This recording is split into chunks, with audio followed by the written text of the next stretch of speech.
Have you guys been exploring like selling any ancillary things? Like, do you mess around with like t-shirts, soundtracks, like stuff like that, or are you like pretty much solely on the exhibition of the films right now? It's funny because we gained that ability when the pandemic happened, because to get my new camera that filmed Unsurety and PPP Long Gone, we sold masks with people's logos on, and I made like $25,000 just selling masks, during the pandemic. Wow. So when we did that, and I gained a skill set behind printing shirts and printing on masks and stuff like that, we really thought about it, and we kind of like hinted to people that we had merch, but we couldn't keep up with the demand, so we kind of got scared. In filmmaking, you got to do what you got to do to get that upgrade, man. Yeah. And so we did it for that, but then we just dropped it off on it because it is a whole nother type of work within this. It is.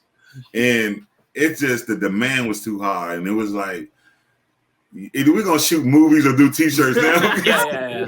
Yeah. Because we're kind of well known in our city, so people was buying our merch, and it's like we if we don't have a whole nother group of people doing it for us, we just can't keep up with it. We just can't.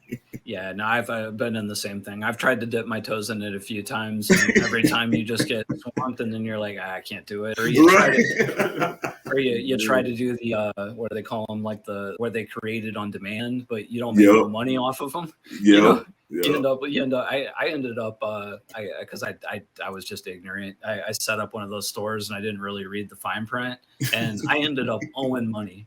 Oh, wow. Like, I sold like 20 shirts in the first day and I owed money. Oh, I was like, come on, man. One of the only things that we do outside of what we consider merch is a USB. So between after the premiere, kind of during, and then from the time that it gets on digital, we sell them on we sell our movies on USB. Do you got one? Can you go get one? I got one. Yeah, I probably can show you one. Yeah, that'd be cool. Our whole idea behind it all is that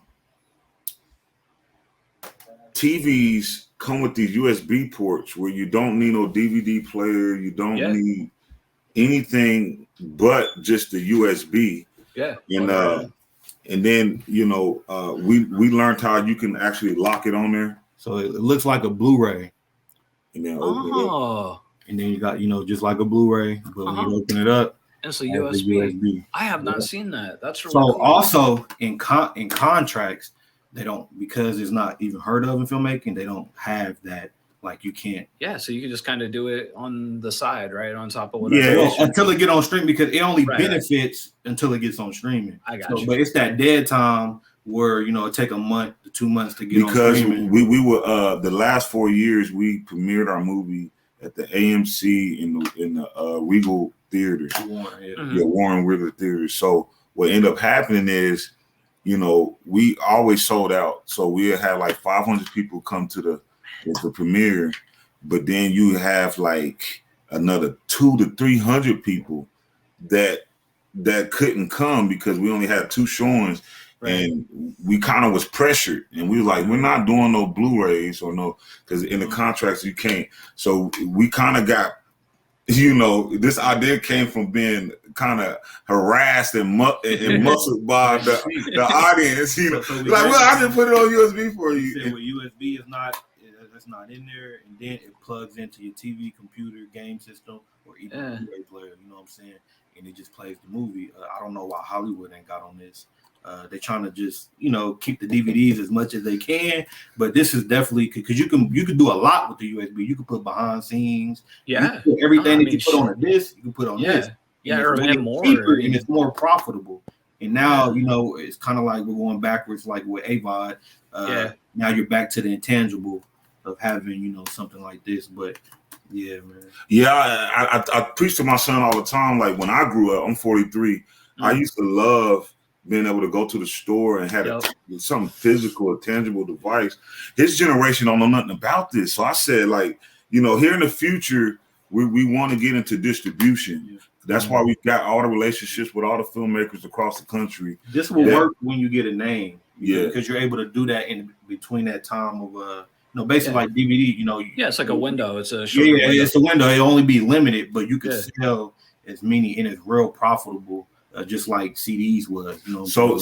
This costs us $5 to make, and we sell it for $35 because it's new. And buy it. And if your movie good and it's getting this ring like our PPP loan was, I mean, like if we didn't have this on streaming sites right now, we'd probably be selling probably 400 to 500 of these a day from our just because they already known of the movie, whatever the case may be. And this is really just setting up when I get a name, because I would be able to sell my movies directly to the consumer. Now, not only that, it's a USB. So I got 5 movies. I can put all, like, by the time I get to 10 movies, I can fit them all on here. That could be a value of $80 or $100. All I'm doing is just loading the movie on there and then locking it on the USB. So it's kind of like we're a little ahead of our time, but we're kind of just pacing because we feel like we can create stars in our city, our own stars, and because right now in our Tubi group, it's so ironic. One of my actors called. They said, "Oh my God," she was like, "Oh my God," one of the actors messaged me back, and I'm like, "We ain't nobody. They ain't even got paper." and the perception people have of our actors, they're already stars on this platform called Tubi. Now, I had to do research and find out that Fox ended up buying Tubi, so it was like. Okay, that's where this growth is taking place because everyone is finding out about this streaming site and loving it. That some people then drop their Netflix, and people are telling me like, I'm like, why would you drop Netflix? I mean, in my mind, I'm like, okay, these movies are independent and y'all love the storyline, but I don't think all our stuff is film is all that great, but. The consumer don't even care. They'd like something different than what they've been accustomed to, and they're just really flocking to this streaming site, Tubi. And it's free. And it's free. Yeah. I mean, I saw a banner for it in a football game or something on TV. I mean, it's like they're pushing it.